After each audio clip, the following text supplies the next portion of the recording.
ఇటీవల కాలంలో బస్సు ప్రమాదాలు ఆగటం లేదు. రోడ్డుపై వేగం, నిర్లక్ష్యం, డ్రైవర్ తప్పిదాలు ఇవి ప్రజల ప్రాణాలు తీసుకుంటున్నాయి. ప్రయాణం కోసం బయలుదేరిన వందల కుటుంబాలు ఒక్క క్షణంలో శోకంలో మునిగిపోతున్నటువంటి పరిస్థితి.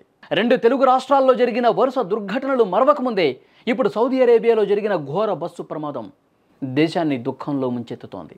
సౌదీ అరేబియాలో జరిగిన భయంకర బస్సు ప్రమాదంలో 46 మందిలో ఒక్కరే బతికి బయటపడ్డాడు.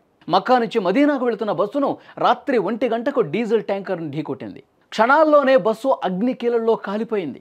45 మంది అక్కడికక్కడే ప్రాణాలు కోల్పోగా బస్సు డ్రైవర్ దగ్గర కూర్చున్న షేక్ అబ్దుల్ షోయబ్ మాత్రం అదృష్టం కొద్దీ ప్రాణాలతో బయటపడ్డాడు. బస్సు డీజిల్ ట్యాంకర్ను ఢీకొట్టినటువంటి వెంటనే విండో వైపు దూకి బయటకు వచ్చాడు.